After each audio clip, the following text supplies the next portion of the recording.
잘 지내셨어요? 네, 이렇게 여러분들 뵙는 게 참 행복하고 참 감사한 마음이 있습니다. 우리 옆에 사람한테 다시 한 번만 인사할까요? 당신이 있어서 참 행복합니다라고 인사합시다. 별로 안 그런 것 같다.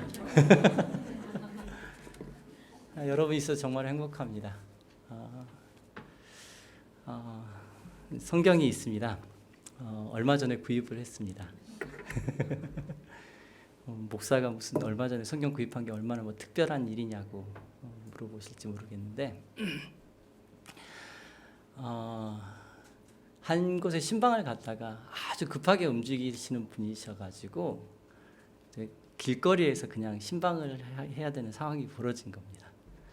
그래서 그분의 이야기를 듣고 한 15분 정도를 아주 집중해가지고 그분과 함께 있다가 이제 성경 말씀도 좀 전해드리고 기도를 해야 될 때가 됐는데 손에 뭐가 있으니까 기도하기가 좀 그래서 옆에 차가 있길래 차 위에다가 성경책을 올려놓은 거예요. 차 위에다가 올려놓고 기도를 열심히 하고 난 다음에 이분과 인사를 이제 하는 중에 성경책을 거기다 놔둔 걸 까맣게 잊어버린 거예요. 밑에 아이패드도 같이 있었는데 같이 까맣게 잊어버린 거예요. 그리고 나서 저도 운전을 하고 그냥 이제 거기 그 장소를 떠난 거죠. 그리고 한참 시간이 지나고 난 다음에 다시 그곳에 가봤더니 뭐 아이패드도 없어지고 성경책도 없어지고 다 없어졌더라고요. 네. 아니, 그 이야기를 하려고 한 게 아니라 그리고 난 다음에 이제 그 성경책을 대체할 이제 성경이 좀 이제 저한테 필요한 거잖아요. 그 목사인데 그래도 어디 가서든지 말씀을 전해야 되는데. 그래서 집에 있는 성경책을 하나하나 뒤지기 시작을 한 거예요. 그랬더니 손바닥보다 조금 큰 성경책이 하나 있더라고요. 그래서 이제 그걸 가지고 제가 말씀 전하는 곳에 갈 때마다 성경을 그 성경책을 가지고 가서 말씀을 전하기 시작을 한 거예요. 근데 이렇게 말씀을 펴서 이렇게 읽으려고 그러는데요. 왠지 제 마음이 위축이 되는 거예요. 이 성경책이 너무 작다가 보니까. 웃기는 놈 목사 뭐 이런 느낌이실 건 아는데 어떡해요. 제가 위축됐는데. 그래서 이게 한 번, 두 번 하다가 어쩔 수 없어가지고 성경책을 하나를 산 겁니다. 조금 더 커졌죠. 예, 그러고 났더니 위축감이 사라지더라고요. 제가 오늘 왜 이 말씀을 드리면서 먼저 오픈하면서 시작을 하냐면은 두 가지 이유 때문입니다. 첫 번째로는 완성된 사람이 여기 서 있는 거 아니잖아요. 저도 성경과 함께 여행을 하는 사람입니다. 성경과 함께 여행을 하는 사람이에요. 두 번째로는 여러분들과 함께 이 말씀 앞에 서는 시간이 될 수 있도록 기도를 좀 부탁하고 싶은 마음이에요. 함께 여행을 하면은 함께 말씀 앞에 서야 되는 거잖아요. 누가 말씀을 전하는 자가 있고 받는 자가 있는 게 아니라 그냥 통로가 되어지는 것이에요. 저는 여러분들이 정말 하나님의 통로가 되는 일들이 있기를 예수님으로 축복합니다. 그렇게 한 걸음 한 걸음 우리의 삶의 길을 인도해 가셨으면 좋겠어요. 오늘 우리가 읽었던 그 베드로후서 1장 1절부터 10절까지는 우리가 되게 주목해서 봐야 하는 대조를 이루는 것이 있습니다. 첫 번째로는 4절에 나옵니다. 4절 말씀을 보면은 아주 명확하게 우리의 눈을 번쩍 띄게 하는 표현이 하나 있습니다. 4절 말씀을 한번 같이 읽어볼까요? 같이 읽겠습니다. 시작.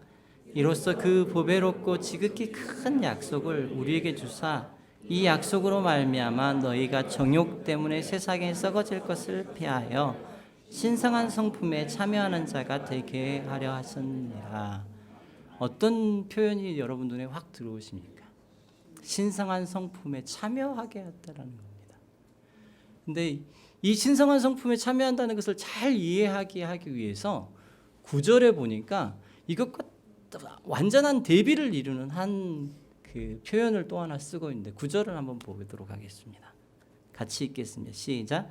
이런 것이 없는 자는 맹인이라 멀리 보지 못하고 그의 예체가 깨끗하게 된 것을 잊었느니라. 뭐와 대조를 이루는 거죠. 맹인과요. 볼 수 없는 것. 헬라어로 보니까 되게 재미있는 단어더라고요. 여러분 그 마트에 가가지고 하나를 더 주면 1 플러스잖아요. 예, 이 단어가 2 플러스라는 단어입니다. 2 플러스라는 단어인데 아마 이게 그 눈을 가리게 하는 모습인가 봐요. 2 플러스가. 그래서 여기서 쓰여지는 내용들을 쫓아가 보니까 이런 의미를 가지고 있더라고요. 신성한 성품에 참여가 없는 자, 새가 세상에 썩어질 것에 묻혀 늘 멀리 보지 못하고 죄에 허덕이는 사람의 의미로 맹인이라는 단어가 쓰여지고 있는 거예요. 이게 막 찔리더라고요. 내가 신성한 성품의 소유자인가 아니면 맹인인가를 이렇게 살펴보는데 좀 많이 찔리는 부분들이 있더라고요. 베드로후서의 제자 베드로가 이 두 가지 상태, 곧 신성한 성품에 참여하였는지 아니면 맹인의 상태에 참여하였는지를 구분하는 구분점이 되는 단어를 이 안에 숨겨놓았어요. 베드로후서 1장 1절부터 10절까지 어떤 게 신성한 성품에 참여하는 사람이고 어떤 게 맹인인지를 구분하는 구분점을 두르는 그 단어를 숨겨놨는데 어떤 단어냐면 알미라는 단어예요.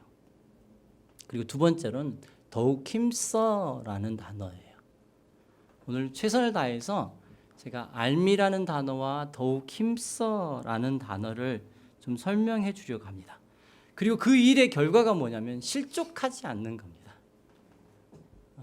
발을 잘못 들여서 그 엉뚱한 길로 가지 않는 거죠. 강건하게 자기의 길을 알게 하는다라고 이야기를 하는 10절 말씀 한번 읽어볼까요? 실족하지 않게 하겠다고.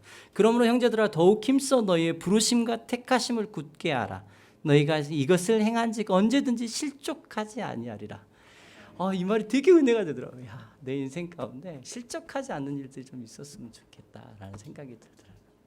저는 여러분들이 실족하지 않는 일들이 있기를 원합니다. 네, 그렇게 한 걸음 한 걸음 갈 수 있는 일들이 있기를 원합니다. 여러분 목사도 별다른 사람 아니라고 이미 말씀드렸잖아요. 네, 성경책을 보여드리면서 늘 위축될 수도 있고 실족할 수도 있는 게 우리의 사람의 모습이잖아요.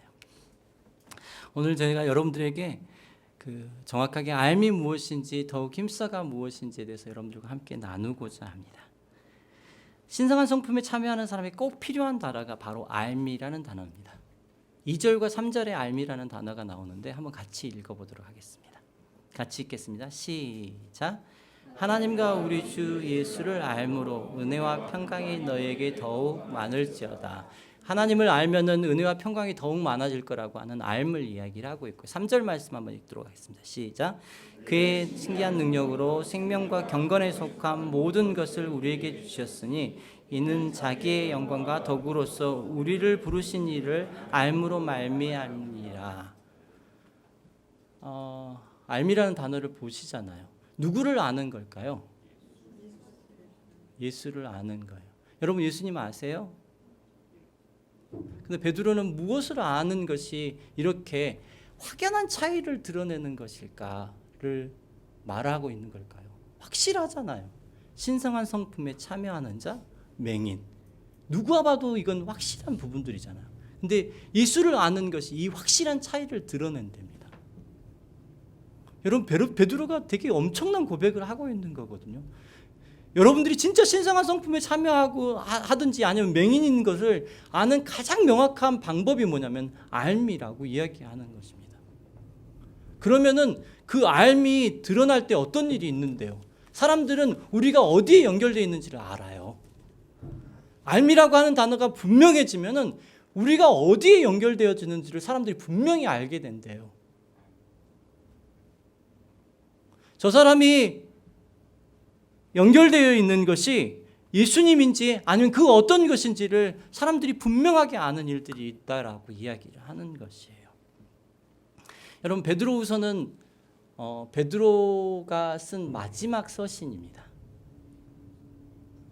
죽음을 앞에 두고 쓴 서신입니다. 그래서 1장을 잘 읽어보면 이제 내일부터 여러분들이 베드로후서를 큐티를 하게 될 것인데 잘 읽어보면은 베드로가 자기의 마지막 때가 되게 가까워졌노라고 이야기하면서 아주 그 자기가 마지막 때가 가까운 것들을 생각하면서 중요한 이야기들을 하나씩 풀어서 해나가는 것이에요.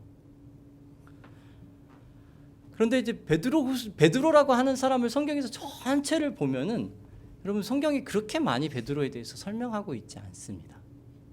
그러니까 물론 뭐 사복음서 전체에 베드로가 등장을 하죠. 네. 그리고 사도행전에도 등장을 하고 또 누가 베드로를 등장시키는지 혹시 아십니까? 바울이 가끔 등장시킵니다. 한 번은 야단칠 나고 한 번은 저기 부인하고 같이 선교 여행을 다닌다라는 것을 설명하기 위해서. 그리고 나서 베드로가 자기의 음성으로 확실하게 이야기한 것은 고린도 전후서밖에 없습니다. 이상하지 않으세요? 제자의 수장이고 그리고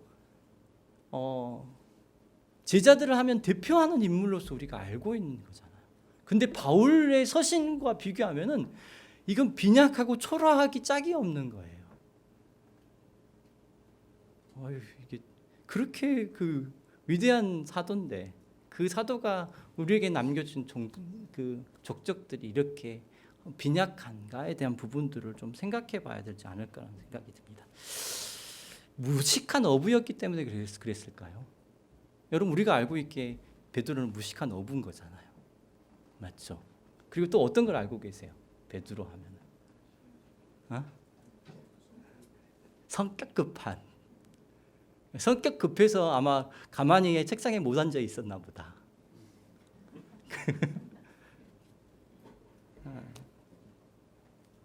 여기서 여러분에게 책을 한 권 좀 소개를 하고자 합니다. 이번 가을에 꼭 한번 읽어보셨으면 좋겠다라고 생각하는 책인데 깨어지기 쉬운 반석이라는 책입니다. 제가 되게 좋아하는 사람이 쓴 책입니다. 마이클 카드라고 하는 사람이 쓴 책인데 마이클 카드가 어떤 사람이냐면은 이 사람은 되게 신기한 사람입니다. 그러니까 CCM 사역자입니다. 근데 히브리어 학자입니다. 그리고 헬라어에도 능통한 사람입니다. 그러다 보니까 그의 노래가 어떤 노래를 많이 지었냐면은 구약의 성경책 한 권을 통째로 놓고 그 성경책 통째로 노래를 부릅니다. 네, 그래서 예가 에레미야 이런 식으로 해가지고 그리고 또 그가 만들었던 음반 안에는 요한계시록을 1장부터 시작해가지고 쭉 설명하면서 하나씩 만든 뉴 예루살렘이라고 하는 앨범인데 그것을 만들어 놓은. 그래서 헬라어적인 지식을 가지고 하나하나 그것을 파가지고 이야기는 그 사람이 쓴 책입니다. 근데 그 사람이 이제 이 마이클 카드라는 사람이 베드로에 대해 관심을 갖기 시작을 한 거예요. 베드로에 대해서 관심을 갖다가 보니까 책을 한 권 한 권 살펴보는데 깜짝 놀란 거예요. 어떤 것에 깜짝 놀라냐면 베드로에 대해서 설명해 둔 책이 별로 없다라는 거예요. 여러분 혹시 기억나는 베드로에 대해서 관련되어 있는 책이 혹시 있으세요? 바울에 대한 책들은 수많은 논문이 있는데 전체를 다 살펴보니까 베드로에 관련된 책이 하나도 없는 거예요. 그러면서 자기가 성경을 하나하나 연구해 가면서 베드로에 대한 관련된 것들을 하나하나 놓고 쓴 책이 이 책입니다. 깨어지기 쉬운 반석이라고 하는 책입니다. 이 책을 보면서 되게 마음에 기쁜 마음으로 읽었던 책인데 이 글에 이제 이 책에 그 유진 피터슨이 쓴 그 책 중에서 베드로 전후서, 베드로 서신을 놓고 그 요약해서 쓴 책이 있는데 그 책을 설명하면서 그 한 문장을 인용하는 내용이 나와 있어요. 베드로에 대해서 한번 잘 들어보세요. 제가 이 글을 읽는데 제 눈이 이렇게 펑 뚫리는 느낌이 들었어요. 한번 들어보십시오. 베드로가 그 권세 있는 주위에서 스스로 처신한 방식은 권세 그 자체보다 훨씬 인상적이다. 그는 스스로 변두리에 머물렀고 권세를 휘두르지 않았으며 주님께 철저히 예속된 모습을 지켜나갔다. 여러분이 생각했던 베드로인가요? 타고난 카리스마 기질을 가졌고 우두머리가 될 자격도 충분했기에 그는 자신이 예수님과의 친밀한 관계에서 두드러짐을 내세워 스스로를 높이면서 쉽사리 모든 것을 장악할 수 있었을 것이다. 하지만 감명 깊게도 그는 많은 영적 지도자들이 하는 대로 하지 않았다. 베드로는 신선한 공기와 같은 사람이다. 동의가 되세요?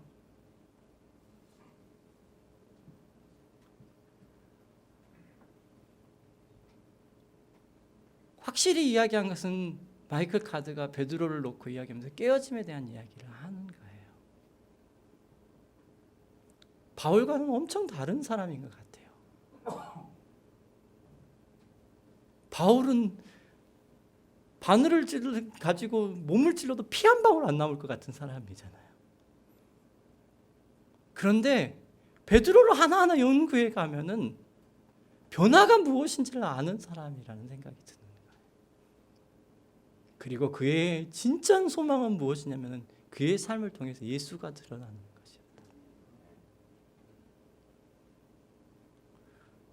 여러분, 베드로가 얼마나 놀라운 그 장면들을 우리에게 소개하는 줄 아세요? 베드로가 예수님을 처음 만났을 때는 어떤 일이 벌어지는데요? 그가 예수님 앞에 팍 꼬꾸러져 가지고 하는 이야기가 뭐냐면 주님, 제가 죄인입니다라고 이야기하는 거예요. 예수님의 영광 앞에 서니까 주님, 제가 죄인입니다라고 이야기하는 거예요. 실제로 누가복음 5장 8절을 한번 보실까요? 제가 한번 읽어드리겠습니다. 시몬 베드로가 이를 보고 예수의 무릎 아래에 엎드려 이르되 주여, 나를 떠나서 나는 죄인이로소이다라고 이야기하는 거예요. 이렇게 명확하게 복음에 대해서 이해하는 사람이 어디 있어요? 근데 한번 보세요. 어떻게 그가 가는지. 그는 예수님에 대해서 주는 그리스도십니다라는 멋진 고백을 합니다.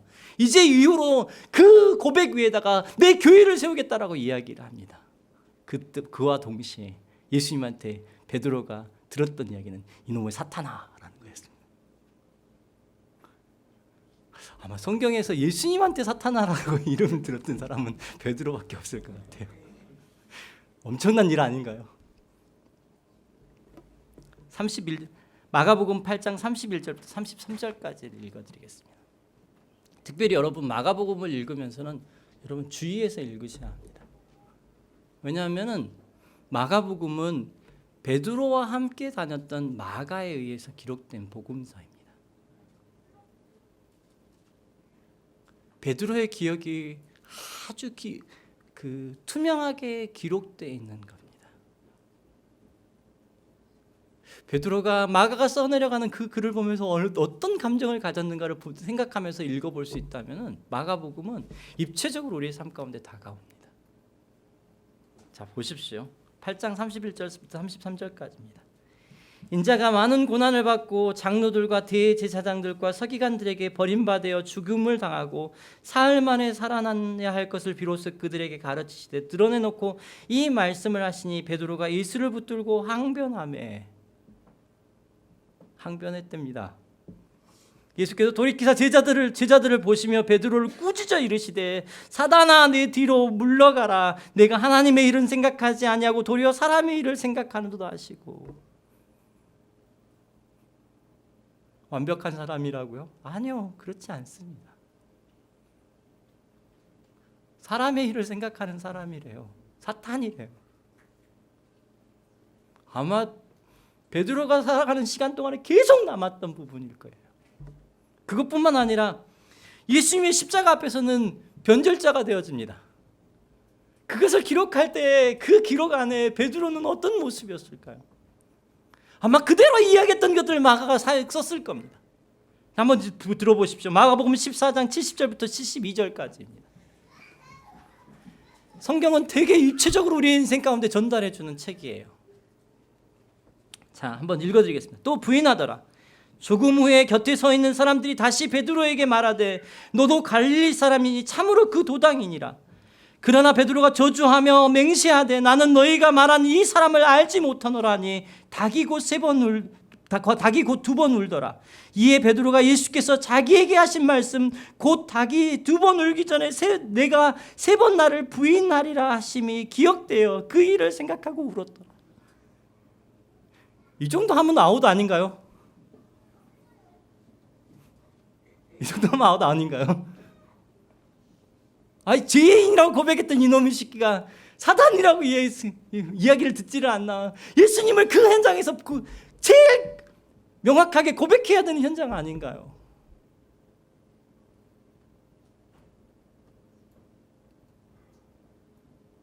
더 심각한 거 이야기해 드릴까요? 예수님의 부활의 소식을 듣고 예수님을 만나기가 너무 힘들었나 봐요. 그러니까 베드로가 야, 물고기 잡으러 가. 그러니까 제자들이 다 따라가는 거예요. 도망자가 되는 거예요. 요한복음 21장 2절과 3절 말씀. 시몬 베드로와 디두모라 하는 도마와 갈릴리 가나 사람 나다나엘과 세베대의 아들과 또 다른 제자들이 함께 있더니 시몬 베드로가 나는 물고기 잡으러 가노라 하니 그들이 우리도 함께 가겠다 하고 나가서 배에 올랐으나 그날 밤에 아무것도 잡지 못하였더니.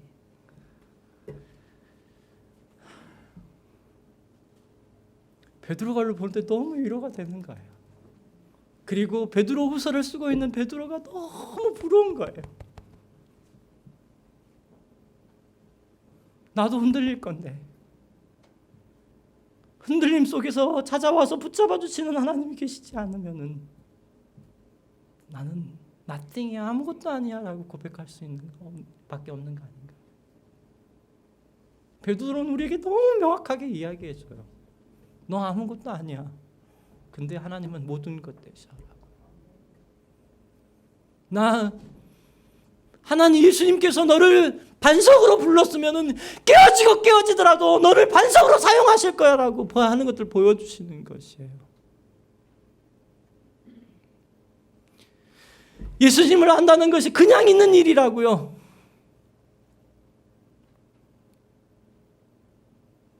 마이클 카드는 그렇게 하나하나 베드로를 살펴가면서 이렇게 이야기를 합니다. 자신이 이 책을 쓰는 이유를 이야기하는데 이렇게 이야기합니다. 한번 잘 들어보십시오. 궁극적으로 누군가가 가까워지는 가장 좋은 방법은 그 사람의 제일 친한 친구와 사귀어 보는 것이다. 예수님과 베드로가 나눴던 우정의 깊이란 물어볼 필요도 없다.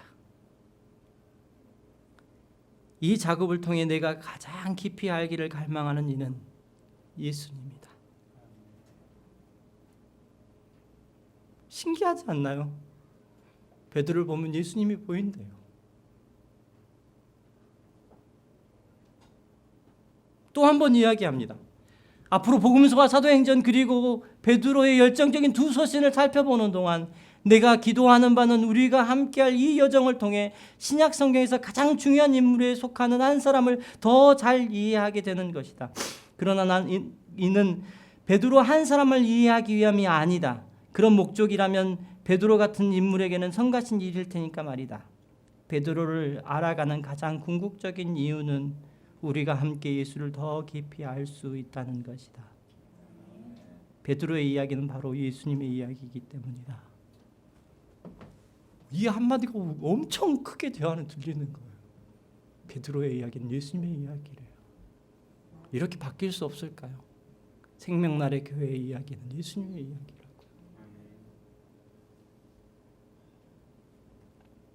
왜 자신의 마지막 서신의 베드로후서를 시작을 우리 하나님과 구주 예수 그리스도의 은혜를 힘입어 우리 주 예수를 알므로 우리를 부르신 이를 알므로라고 베드로가 고백하고 있는 것일까요? 나 그를 안다? 나 예수가 누군지 알아. 나 있잖아. 너희들이 나 우러러 봐야 돼. 나 예수님과 함께 다녔거든. 내가 있잖아. 예수님이 물고기 2마리 보리떡 5개 5,000명을 먹을 때 나 거기에 있었어. 나 예수님 알아. 그 이야기를 하고 있는 걸까요?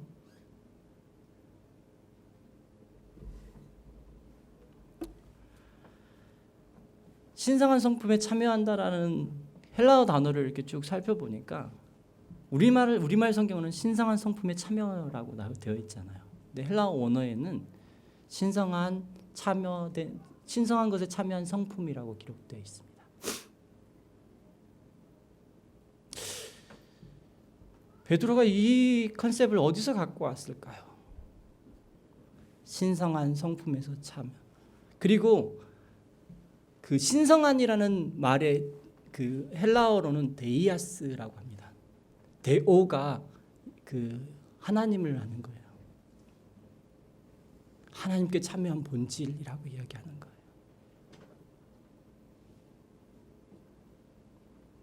여러분, 교회가 뭔지 아세요?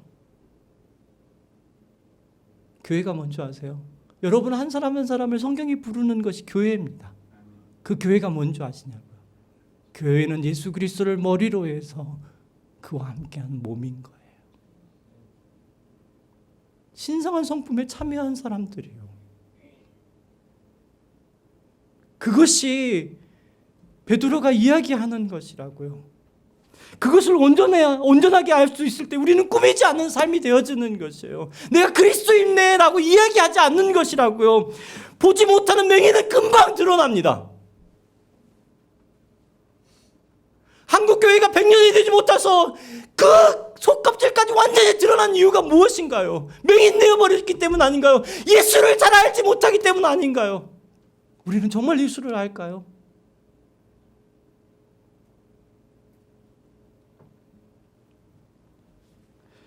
성경은 글씨로만 읽는 사람은 금방 드러납니다. 예배를 그냥 소리로만 생각하는 사람은 금방 드러납니다. 우리는 예수를 바로 알 때 성경의 약속들이 우리에게 속삭이는 말씀으로 들려지는 것이에요. 우리는 예수님을 바로 할 때 수없이 들었던 많은 소리들이 이제 하나님이 우리를 부르시고 인도하시는 음성으로 들리는 것이라고요. 그게 예배 아닌가요?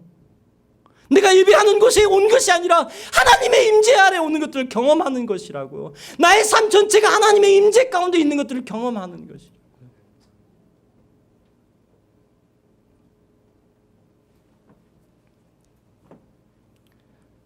내 생에 가장 귀한 것 주 알미라. 내 생에 가장 귀한 것 주 알미라. 주님을 알기를 간절히 원하네. 내 생에 가장 귀한 것 주 알미라.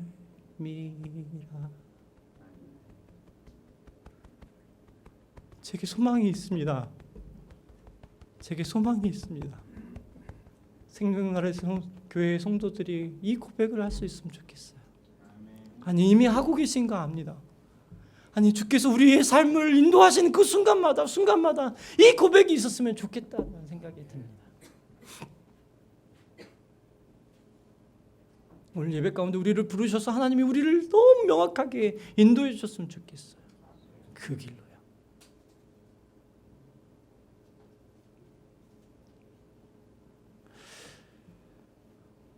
지난주에 어떤 분한테서 전화를 받았어요.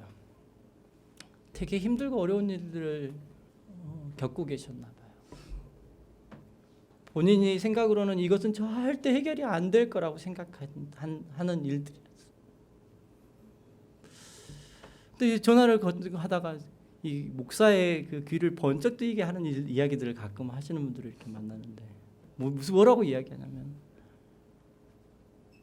목사님, 제가 이 과정을 겪고 있는 동안에 하나님의 말씀이 나에게 분명해지는 경험을 했습니다라고 이야기를 하시는 거예요.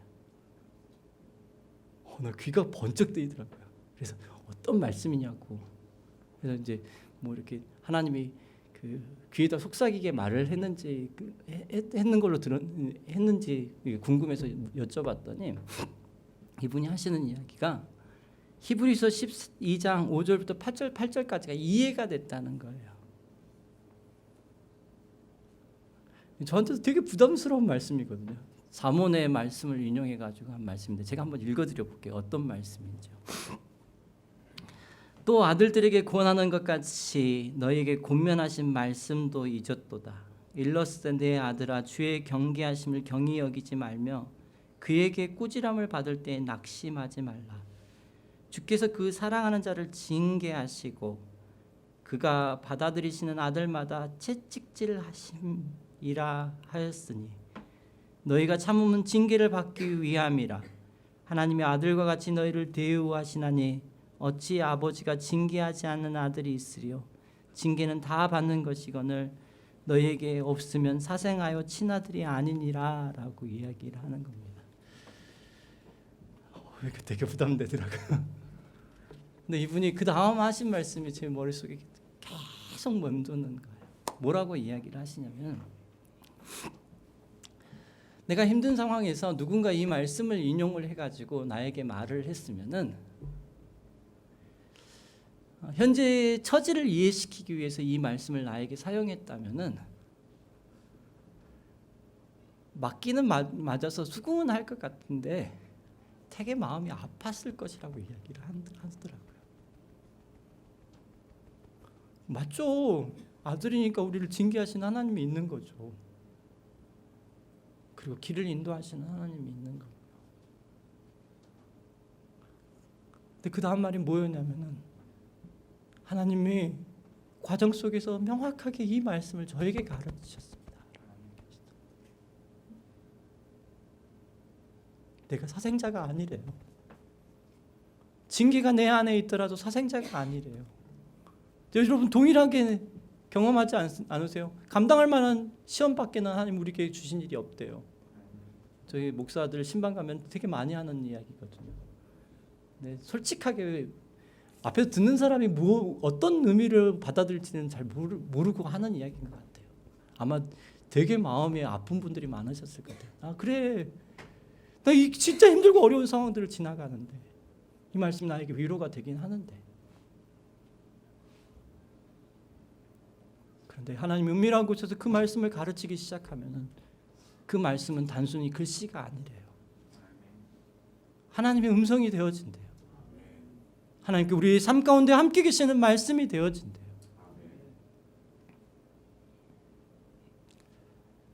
그것을 알아가야 성경이 오늘 더욱 힘써서 우리의 인생 가운데 주시는 믿음의 덕의 지식의 절제의 인내의 경건의 형제의 우애의 사랑을 더해가는 일들이 되지 않을까요? 베드로에게 예수 그리스도를 알미, 나 그분 알아, 이 정도 선인가요? 아니요. 그는 내 인생의 머리 되신다고 고백하는 것이에요. 하나님이 한 번도 포기하지 아니하신 일이요. 성경을 통해서 하나님이 한 번도 포기하지 아니하신 일이 있대요. 여러분, 하나님이 인간을 만드셨을 때 뭘로 만드셨는지 아십니까? 하나님의 형상으로 만들었습니다. 여러분, 그게 무슨 의미를 가지고 있는지 아세요? 물론 인생은 세상의 자연을 통해서 많은 부분에서 하나님을 경험할 수 있대요. 그러나 그것은 그림자일 뿐이래요. 그런데 하나님을 정말 명확하게 알 수 있는 길을 주셨대요. 그것이 뭐냐면은 하나님의 형상된 우리를 통해서 하나님께서 하나님을 알리는 도구로 우리를 사용하신다고 이야기하시는 것이에요. 가슴이 쿵탁쿵탁 뛰더라고요. 그치? 우리가 잃어버린 것은 그냥 단순하게 하나님으로부터 죄를 짓는 것이 아니라 하나님의 근본 목적이 우리 가운데 사라져버린 거예요. 근데 그것을 회복시키기 위해서 계속적으로 찾아와서 한 인생을 변화시키시는 하나님의 은혜요. 그것을 알기에 베드로는 그것이 하나님을 알므로 가능하다라고 이야기하는 것이에요. 오늘 시간이 그렇게 많지 않아서 더욱 힘써야 대한 부분들은 여러분 내일부터 베드로 후서를 큐티로 하게 될 것입니다. 그래서 하나씩 한 번씩 알아보세요. 내가 더욱 힘써야 될 것이 무엇인가? 믿음은 우리의 힘쓰므로 주어진 것이 아니지만 믿음을 아는 자들은 더욱 힘쓰는 곳으로 나아가는 것이잖아요.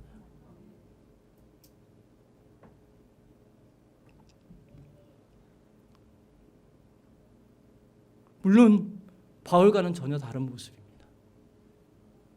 다메섹 도상에서 예수님을 만났을 때 그 빛이 비쳐서 눈에 비늘이 벗겨진 것처럼 맹인해서 탈출하는 경우들이 있겠죠. 근데 베드로는 그렇지 않았습니다. 어쩌면 하나하나 그의 인생 가운데 다루시는 하나님 때문에 그러나 확실한 변화가 있었습니다. 그의 인생 가운데 하나님 내 인생의 유일한 주제는 예수 그의 이름입니다. 예수 그의 이름입니다라고 고백하는 분명한 사건이 있었는데 그것이 오순절의 사건입니다. 저는 성경을 볼 때마다 진짜 깜짝 놀래요. 여러분 마태복음 28장에 보면은 의심하는 제자들이 많았다라고 이야기합니다. 28장은 예수님이 부활한 이후에 승천하실 때의 모습입니다. 그러면은 며칠 사이에 이 제자들의 삶에는 엄청난 변화가 일어난 것입니다. 오순절에 제자들이 그들의 삶 가운데 죽음을 위협을 무릅쓰고 나아가는 모습들을 보면은 엄청난 변화들이 일어난 겁니다. 어떤 일이 일어났냐고요? 성령님이 그의 눈에 비늘을 벗겨주신 일들이 일어나는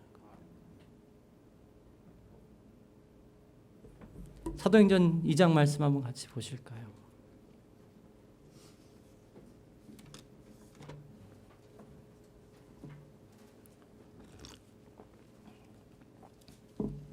십 7절부터 제가 읽어드리겠습니다. 하나님이 말씀하시기를 말세에 내가 내 영을 모든 육체에 부어주리니 너희의 자녀들은 예언할 것이요 너희의 젊은이들은 환상을 보고 너희의 늙은이들은 꿈을 꾸리라. 그때 내가 내 영을 내 남종과 여종에게 부어주리니 그들이 예언할 것이요 또 내가 위로 하늘에서는 기사를 아래로 땅에서는 징조를 베풀리니 곧 피와 불과 연기로다. 주의 크고 영화로운 날이 이르기 전에 해가 변하여 어두워지고 달이 변하여 피가 되리라. 누구든지 주의 이름을 부르는 자는 구원을 받으리라. 그리고 난 후에 그의 삶의 설교에 그리고 그의 입술의 모든 주제는 예수 그리스도였습니다. 이제 말씀을 마치려고 합니다. 베드로서 3장 18절에서는 그가 이렇게 이야기합니다. 오직 우리 주 곧 예수 그리스도의 은혜와 그를 아는 지식에서 자라가라. 영광이 이제와 영원한 날까지 그에게 있을지어다 라고 이야기합니다. 생명나라의 교회를 보면 참 좋아요. 이 교회를 통해서 하나님 하시고자 하시는 일이 있으신 것을 알겠어요. 여러분 우리는 되게 중요한 때를 지나가고 있습니다. 어제 하루 종일 기도하면서 긴장하고 또 어떤 변화를 하나님께서 주실지에 대해서 되게 마음으로 기도하는 시간을 가졌습니다. 여러분 최고위급 정상들이 최고위급 그 지도자들이 함께 모이는 시간들을 오늘 3시에도 갔습니다. 여러분 기도했으면 좋겠습니다. 그리고 저는 우리 생명나라의 교회가 예수로 준비되어지는 사람이 되어졌으면 좋겠습니다. 적당히 아는 것 말고요. 예수가 우리의 인생의 원천임을 알아가는 것이요. 예수와 함께 사는 것이 무엇인지 분명하고 명확하게 아는 것이요. 하나님 내 삶 가운데 그렇게 내 인생의 길을 인도해 가시는 것들을 경험하게 합니다. 그래서 그분이 내 인생 가운데 주셨던 그 목표, 부르심이 정말 명확해지는 것들을 경험하는 것이요. 제가 북한에 대한 소망을 받았던 게 고등학교 2학년 때입니다. 저희 집에는 금서가 있었습니다. 빨간 책이 그 서재에 꽂혀져 있었는데 5권이 꽂혀져 있었습니다. 빨간 책 하니까 또 너무 야하게 보지 마시고 빨간 책이 있는데 저희 아버지가 그 책은 절대 읽지 말라고 그러시더라고요. 고등학교를 졸업하면 보라고. 성교육 책이 아니었습니다. 무슨 책이었냐면은 기독교 100주년사였어요. 근데 왜 그걸 졸업을 하고 보라고 이야기했는지 잘 모르겠는데 어느 날 그 책을 금서를 펴서 제 손에서 들고 읽기 시작을 한 겁니다. 이렇게 쓰여진 글이 아니라 이렇게 쓰여진 500페이지짜리 이렇게 두꺼운 책이었어요. 그 책을 읽어가는데 한 달을 펑펑 울면서 그 책을 읽었어요.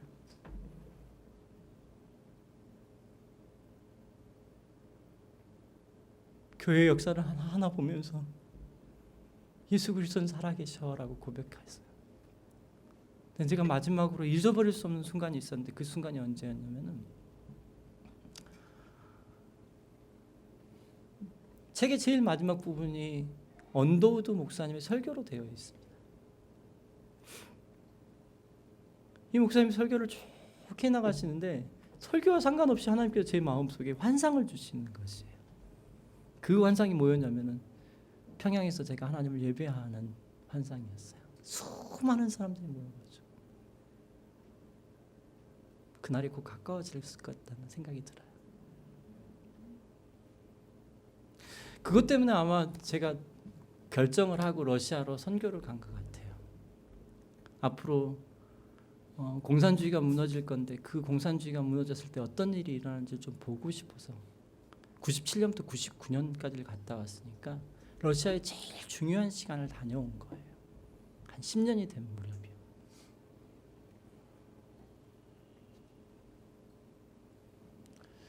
(99년도에) 이제 89년도에 페스트로이카가 일어났으니까 99년도에 딱 10년이 된 해예요.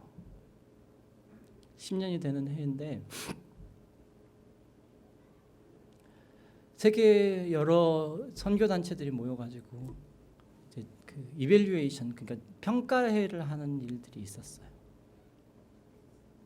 그 평가회에서 러시아 교회들이 그 발언권을 얻어가지고 이야기한 게 뭐였냐면은 선교사들한테 손짓을 하면서 당신들이 우리를 거지로 만들어 버린다고 이야기한 거였어요. 되게 어려운 시간에 왔기 때문에 선교사들이 그들에게 그 무언가를 줘야 될 때를 보내고 있었던 거예요. 근데 그 정도까지 하게 됐던 이유가 뭐였냐면 한국 선교사들 때문이었어요. 실제로 러시아 사람들이 일어나고 한국 선교사들을 이야기하면서 뭐라고 이야기를 했냐면은 당신들이 와서 주느라고 서로 경쟁하고 주느라고 서로 싸웠던 것들이 러시아의 교회의 생태계를 완전히 망가뜨려 버렸다고 이야기를 하는 거였어요. 지금은 많이 충격을 안 받았을 것 같아요. 근데 그때 너무 충격이 됐어요. 나는 북한 선교를 위해서 러시아 땅에 왔는데 내가 하나님 뭘 해야 되죠?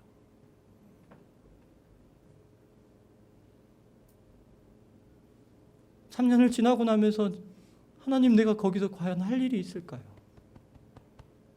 제 하나를 뭔가를 더 한다고 해서 또 더 경쟁이 되어질지는 모르겠는데 진짜 북한이 복음화되어졌는데 일이 되어질 수 있을까요? 라고 하면서 정말 비행기를 타고 오면서 많이 울었어요. 나 어디로 가야 되죠? 난 왜 이곳에 와서 내가 이 내 방향을 흐트러버리는 일들을 하고 가는 걸까요? 하면서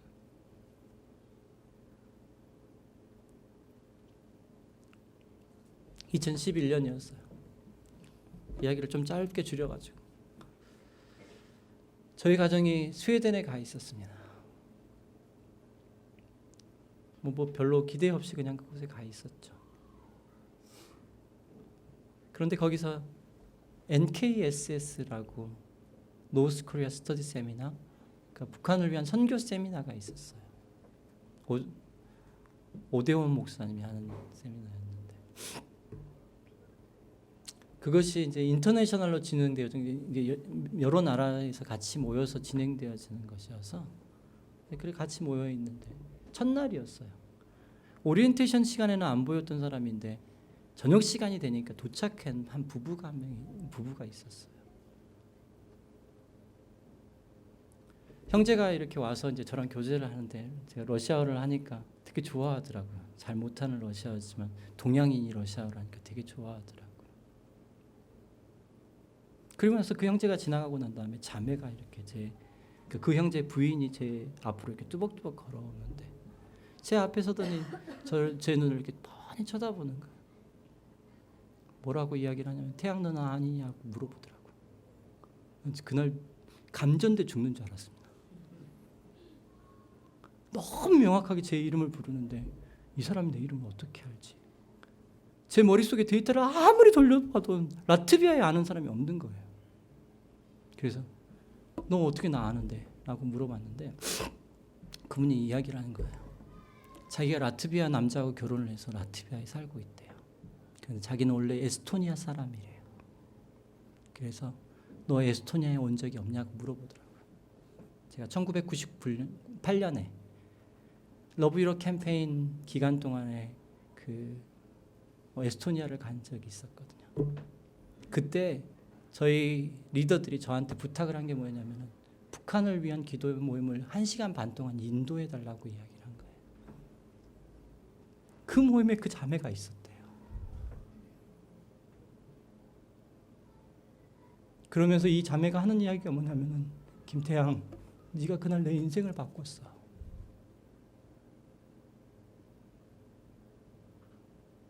네가 내 인생을 바꿨대요. 그러면서 하는 이야기가 뭐냐면은 자기가 지난 7년 동안 YM에서 일을 하는데 자기한테 중보기도를 부탁하면 매번 가서 중보기도를 인도한 것이 북한을 위한 중보기도를 인도했대요.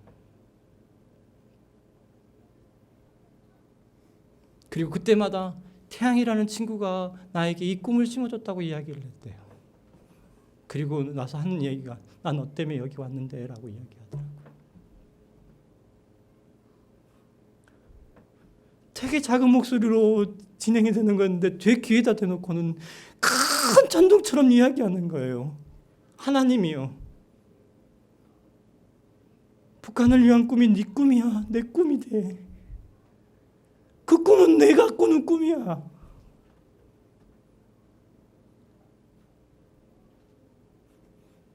반석은 하나님이 꾸는 꿈이었어요. 베드로를 향해서요. 생명날의 교회를 향해서는 하나님이 하나님의 꿈을 꾸어가실 거라고요. 여전히 여기는 불완전한 장소예요. 상처받고 실족할 수 있는 장소라고요. 그렇지만 여러분, 이곳에서 예수 그리스도를 배워갑시다. 그것이 준비입니다. 그것이 준비입니다. 주의 성령이 이곳에 있었으면 좋겠습니다. 이 시간 한번 같이 찬양했으면 좋겠습니다. 모든 민족에게. 성경은 명확하게 이야기합니다. 베드로가 어설픈 사람이 아니었대요. 그가 어설픈 사람이 아닌 이유는 그 자체가 어설픈 사람이 아닌 것이 아니라 예수와 함께 있기 때문에 어설픈 사람이 아니었대요. 하나님 분명하게 우리에게 이야기하십니다. 이곳에 있는 한 사람만도 어설픈 사람이 아니라요. 내가 너와 함께 있을 거라고.